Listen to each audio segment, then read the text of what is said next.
ఇప్పుడు Netaji Subhash Chandra Bose the concept of planning కమిషన్ని తీసుకొచ్చిందే ఆయన, డిస్కస్ చేసిందే ఆయన.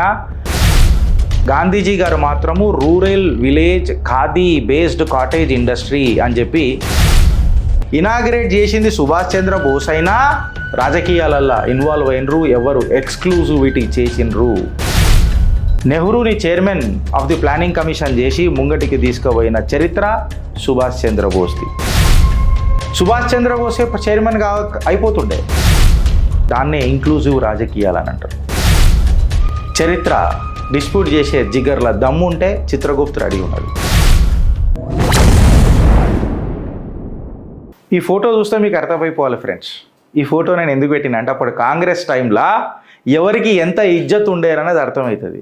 అక్కడ పక్కన సుభాష్ చంద్రబోస్ గారు ఉన్నారు. ఆయన దండలతోని గౌరవంతోని ఆయన టెంపో ఆయన స్టేచర్ ఎట్లున్నది, జేబులలో చేయి పెట్టుకొని మన పూల్ వాళ్ళ చాచా ఎట్లా నిలబడు. అప్పుడు గులాబ్ పువ్వు లేదు, అప్పుడు షేర్వానీ లేదు, గులాబ్ పువ్వు లేదు. అయితే నవంబర్ 12, 1928 సుభాష్ చంద్రబోస్ గారు లెటర్ రాసిండ్రు the management of Tata స్టీల్కి.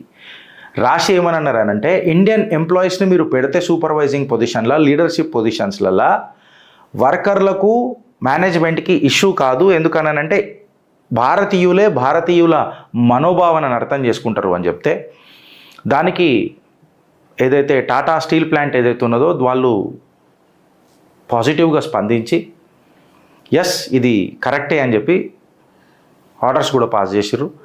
Subhash Chandra Bose గారు ఇక్కడనే కాదు, మన maternity benefits plus productivity incentives కూడా మేనేజ్మెంట్తో మాట్లాడి వర్కర్లకు ఇప్పించుడు స్టార్ట్ చేసిండ్రు.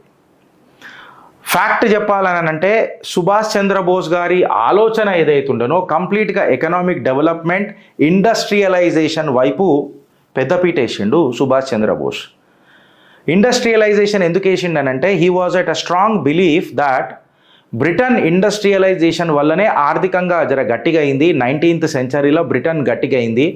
ఇన్ఫ్యాక్ట్ యూరోప్ కూడా ఇండస్ట్రియల్ రెవల్యూషన్ వల్లనే గట్టిగా అయింది. జర్మనీ అందుకే ఒక ఆర్థిక దిగ్గజం లెక్క అప్పట్లో ఎదుగుతుండే అని చెప్పి ఆయన భావించిండు. ఆనాటే సుభాష్ చంద్రబోస్కి ఆ అవగాహన ఉండే. బట్ ఇన్ కాంట్రాస్ట్ గాంధీజీ గారు మాత్రము rural village khadi based cottage industry అని చెప్పి ఆయన అటువైపు ఆలోచిస్తుండే. ఈయననేమో ఇండస్ట్రియల్ రెవల్యూషన్స్, భారత ఆర్థిక వ్యవస్థ ఎట్లా పోవాలా అని చెప్పి ఆలోచనలో ఈయన ఉండే, ఆచరణ దిశగా ఈయన అడుగులేస్తుండే. 1938 Subhash Chandra Bose has outlined an industrial plan. ఇక్కడ రాసిన ఫ్రెండ్స్, నేను సుభాష్ చంద్రబోస్ 1938 ఒక ఇండస్ట్రియలైజేషన్ పాలసీని చేసి హరిపురాల ఒక కాంగ్రెస్ సెషన్ చేసి, ఆ కాంగ్రెస్ సెషన్ హరిపురాల చేసిన సమావేశానికే ఇండస్ట్రియలైజేషన్ పాలసీని ఫ్రేమ్ చేయనికేనే తీసుకొచ్చి అందరి కౌన్సిల్ ఆఫ్ మినిస్ట్రీస్ని ముంగడబెట్టుకొని మాట్లాడి, స్టేట్ ఇండస్ట్రీస్ ఎవరైతే ఉంటారో మినిస్ట్రీసు వాళ్ళందరితో కూర్చోబెట్టుకొని హరిపురాల మాట్లాడి, దాని తర్వాత బాంబేలో జరిగిన మీటింగ్లా కన్క్లూడ్ ఏమని చేసిండ్రు అని అంటే ప్లానింగ్ కమిషన్ అనేది ఒకటి తీసుకురావాలా అని చెప్పి డిసైడ్ చేసిండ్రు. ఎప్పుడు 17th December 1938. 17th December 1938 Haripura Congress session తర్వాత బాంబేకి వచ్చి మళ్ళీ కూర్చొని మాట్లాడి దాన్ని ప్లానింగ్ కమిషన్ అని చెప్పి తీసుకొచ్చిండ్రు. ఇప్పుడు Netaji Subhash Chandra Bose the concept of planning కమిషన్ని తీసుకొచ్చిందే ఆయన, డిస్కస్ చేసిందే ఆయన. ఆయన ఒక మేధావి డాక్టర్ మేఘనాథ్ సహా ఆయనతోని కూర్చొని మాట్లాడి దామోదర్ వ్యాలీ ఫ్లడ్ మోడరేషన్ ప్లాన్కి పనిచేస్తున్న మేఘనాథ్ సహా తోని కూర్చొని డిస్కస్ చేసి దీన్ని మాట్లాడింది మన సుభాష్ చంద్రబోస్ గారు. ఇండిపెండెన్స్ తర్వాత ఇది నెహ్రూ గారి ఆధ్వర్యంలో చేస్తే దీనికి బలం చేకూరుస్తుంది అని చెప్పి దీనికి దామోదర్ వ్యాలీ కోఆపరేషన్ అని చెప్పి పేరు పెట్టి ఈ ఇండస్ట్రియల్ రెవల్యూషన్ మన భారతదేశానికి అత్యంత అవసరమని భావించి ఈ దిశగా భారతదేశం అడుగు లేస్తేనే భారత్కి ఫ్యూచర్ ఉంటుంది అని చెప్పి మాట్లాడి ఆర్థిక వ్యవస్థ, ఆర్థిక దిగ్గజ దేశంగా భారత్ ఎదుగుతుందని భావించి అడుగులేపించిన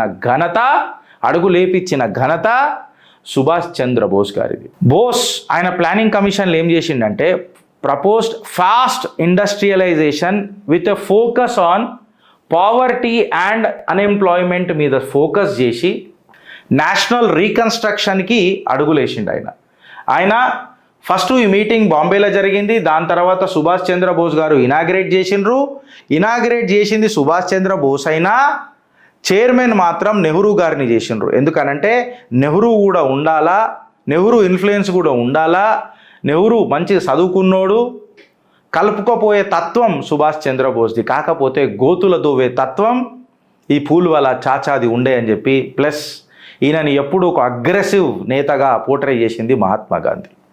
ఎవరు ఇన్క్లూజివ్ అప్రోచ్ రాజకీయాలల్లో ఇన్వాల్వ్ అయినరు, ఎవరు ఎక్స్క్లూజివిటీ చేసినరు, ఇవాళ కాంగ్రెస్ ఈయన చరిత్ర పరిచయం చేస్తుంది చిత్రగుప్త్. 19th October 1938కి నెహ్రూని chairman of the planning commission చేసి ముంగటికి తీసుకుపోయిన చరిత్ర సుభాష్ చంద్రబోస్ది. సుభాష్ చంద్రబోసే చైర్మన్ అయిపోతుండే, కాలే. దాన్నే ఇంక్లూజివ్ రాజకీయాలు అని అంటారు. బాటమ్ లైన్ ఏందనంటే ఫ్రెండ్స్, ఇవాళ నెహ్రూ ప్లానింగ్ కమిషన్ ఏం పెట్టలే. మనోళ్ళు పెద్ద పెద్దగా మాట్లాడతారు. ఐఐఎస్సి, ఐఐఎంస్, ఐఐటీస్, ఐజ్రో ఇవన్నీ కాంగ్రెస్ వాళ్ళు చేసిరని కంకిల పొట్టు చేసిరు. అంత సీన్ లేదా? చరిత్ర డిస్ప్యూట్ చేసే జిగర్ల దమ్ము ఉంటే చిత్రగుప్త్ రెడీ ఉన్నది. మా చిట్టాల నుంచి తప్పించుకునే చరిత్ర కాంగ్రెస్, అంత కుషనింగ్ లేదు కాంగ్రెస్కి. బికాస్ చిట్టాలిప్తం బిడ్డ, చిట్టాలిప్తం బిడ్డ అనేదే మా టాగ్లైన్. సో ప్లానింగ్ కమిషన్ ఎవరు తీసుకొచ్చిండ్రు? భారత్ ఇండస్ట్రియలైజేషన్ వైపు ఎదుగుతుంది, ఎదగగలది అని చెప్పి ఆలోచించింది ఎవరు? నేను ఇనాగరేట్ చేసినా, నా ఆలోచన ఇది అయినా ఎవరిని చైర్మన్ చేస్తే బాగుంటుందని భావించిండు? ఎవరు ఇండస్ట్రియలైజేషన్ గురించి ఆలోచించిండ్రు? ఎవరు రూరల్ కాటేజ్ సైడ్ విలేజెస్ అని చెప్పి ఆలోచించిండ్రు? ఆ మహనీయులకు ఒక్కసారి భారత్ మాతాకి జై.